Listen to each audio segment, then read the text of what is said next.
Bismillahirrahmanirrahim. Assalamualaikum warahmatullahi wabarakatuh. Halo teman-teman semua. Kembali lagi bersama saya di video pembelajaran kali ini. Perkenalkan, nama saya Reanda Farisal. Saya dari jurusan manajemen, eh, Prodi Manajemen, Fakultas Ekonomi dan Bisnis, dengan NIM 28923500010. Nah, pada video pembelajaran kali ini dibuat sebagai salah satu tugas ya, sebagai salah satu tugas pengumpulan ujian tengah semester dari mata kuliah Matematika, Ekonomi dan Bisnis atau MTK Ekonomi dan Bisnis dengan dosen pengampunya itu Ibu Irvia Eriza. Nah, pada video kesempatan kali ini saya akan membahas beberapa poin dari materi penerapan fungsi linier pada market equilibrium dan keseimbangan pasar serta penerapan fungsi linier pada pajak. Jadi di video sebelumnya saya sudah membahas tentang fungsi linier dalam ekonomi dan apa itu fungsi juga. Jadi kita sedikit akan membahas tentang fungsi linier di sini juga. Jadi tidak perlu berwaktu berlama-lama. Jadi kita langsung cek saja ya materi-materinya ada isi apa aja sih. Oke, nah ini adalah isi pembahasan yang akan kita bahas ya dari video kali ini, yaitu ada definisi fungsi linier. Nah, sebelumnya itu kan kita sudah membahas tentang apa itu fungsi. Nah, jadi karena ini kita akan membahas di sini fungsi liniernya seperti apa dan apa itu market equilibrium. Mungkin kita sangat asing ya dengan istilah ini. Lalu ada penerapan fungsi linier pada market equilibrium dan ada juga penerapan fungsi linier pada keseimbangan pasar dan contoh soal-soalnya nanti kita akan bahas. Lalu akan ada definisi pajak serta penerapan fungsi linier pada pajak. Dan nanti kita juga akan membahas tentang contoh soal ya, contoh soal pembahasan dari penerapan fungsi linier pada pajak. Serta nanti akan ada kesimpulannya. Jadi, untuk itu kita akan mulai dari definisi fungsi linier terlebih dahulu ya. Kita harus mengerti tahu dulu nih, apa sih itu fungsi dan fungsi linier, apa itu fungsi linier gitu kan. Oke, jadi let's do it. Nah, di sini adalah definisi fungsi linier ya teman-teman ya. Fungsi linier adalah sebuah fungsi matematika yang memenuhi dua sifat utama.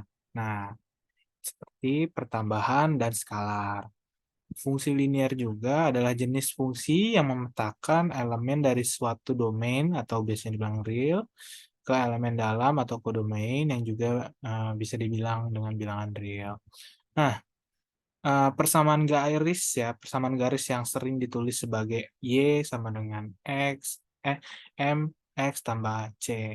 Nah, jadi di video sebelumnya kita sudah membahas tentang fungsi linier pada permintaan dan penawaran. Nah, ini adalah rumusnya hampir sama gitu kan dari rumus permintaan dan rumus penawaran. Jadi contoh umum dari fungsi linier ini yang dimana yaitu adalah variabel dependent dan X-nya itu variabel independent. Nah, serta M-nya itu adalah koefisien kemiringan. Lalu C-nya itu adalah nilai intercept pada sumbu Y. Lalu berikutnya itu ada materinya itu adalah pengenalan. Apa itu market equilibrium? Nah, market equilibrium itu adalah suatu keadaan. Jadi itu adalah suatu keadaan ya, nanti agak beda nanti pengertiannya dengan keseimbangan pasar. Market equilibrium adalah suatu keadaan yang di mana penawaran dan permintaan dalam suatu pasar mencapai kesetimbangan. Jadi penawaran dan permintaan itu sama gitu kan.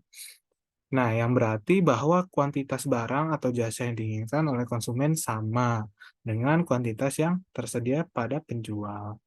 Oleh karena itu, konsep market equilibrium adalah alat ya, alat analitis yang penting dalam ekonomi untuk memahami bagaimana pasar bekerja dan bagaimana harga dan kuantitas barang atau jasa itu ditentukan dalam berbagai situasi gitu.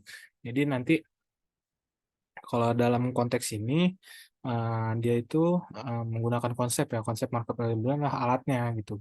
Jadi yang dimana kita akan bisa mengetahui nih permintaan dan penawarannya itu sama dengan penjual gitu. Lalu ada penerapannya nih, bagaimana sih penerapan fungsi linier tersebut pada market equilibrium ini. Nah, fungsi linier adalah model yang sering digunakan dalam analisis ekonomi, termasuk dalam pemodelan keseimbangan pasar. Dalam konteks market equilibrium ini atau keseimbangan pasar ya, gitu kan. Fungsi linier dapat digunakan untuk menggambarkan hubungan antara supply atau penawar dan permintaan atau demand dalam suatu produk atau layanan. Nah, di sini nanti akan ada contoh pembahasannya juga nanti ya. Nah,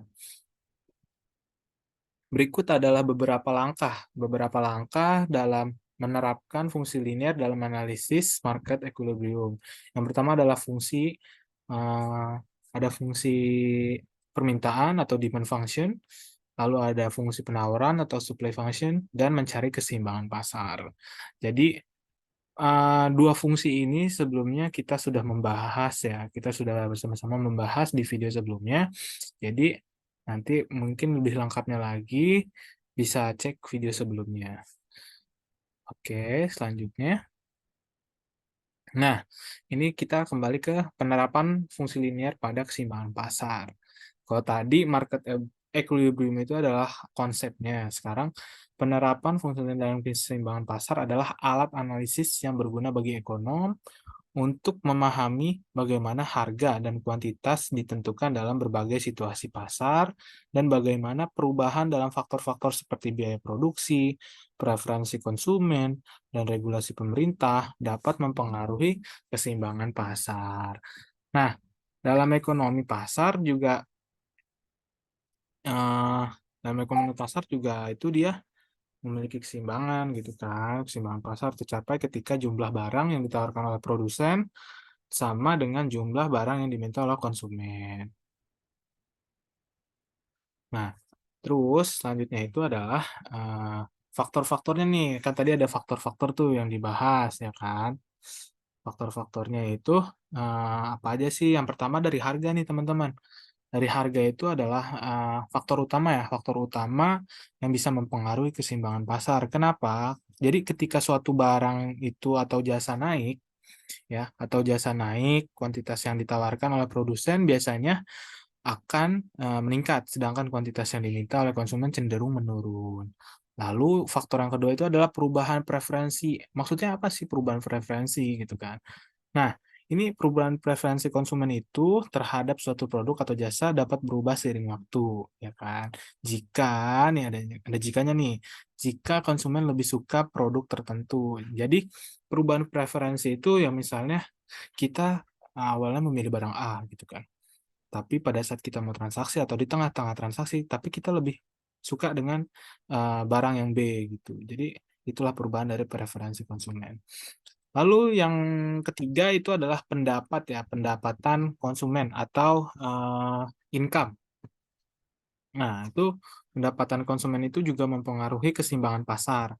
Jika pendapatan konsumen naik, mereka mungkin lebih mampu untuk membeli suatu barang atau jasa tertentu. Jadi kalau pendapatannya naik, mereka akan lebih senang gitu kan membeli barang. Lalu kalau pendapatannya menurun, mereka akan mengantisipasi lagi, menganalisis lagi. Lalu harga produk terkait gitu kan. Nah, harga produk terkait itu maksudnya gimana gitu kan. Nah, harga produk terkait ini produk yang terkait suatu barang atau jasa juga dapat mempengaruhi keseimbangan pasar ya teman-teman ya. Misalnya jika harga produk penggantinya turun, konsumen mungkin lebih beralih gitu, lebih beralih ke produk tersebut. Lalu teknologi dan inovasi, maksudnya itu kayak gimana gitu loh. Nah, maksud ini teknologi dan inovasi ini ya berkembang ya, berkembang atau mempengaruhi pasar dengan menciptakan produk baru yang meningkatkan efisiensi gitu loh. Jadi hal kita bisa dapat berpengaruh juga sih dalam penawaran dan permintaan. Gitu. Lalu adalah regulasi pemerintah ya.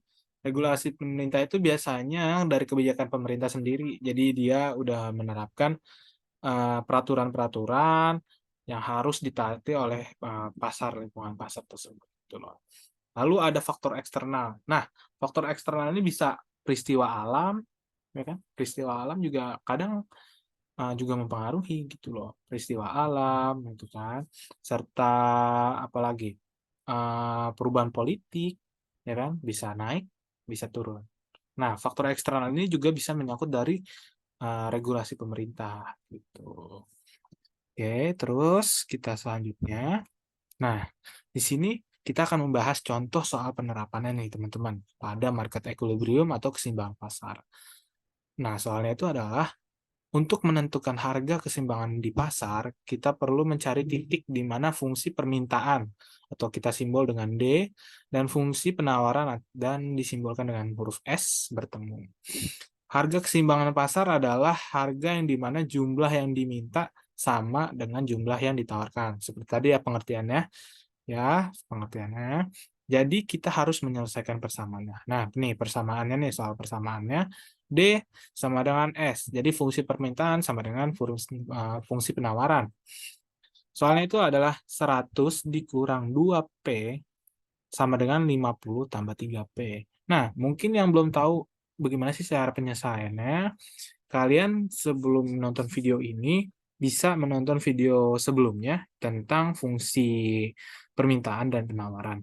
Jadi di sana bisa lebih jelas lagi bagaimana cara menghitungnya. Oke, kita lanjut.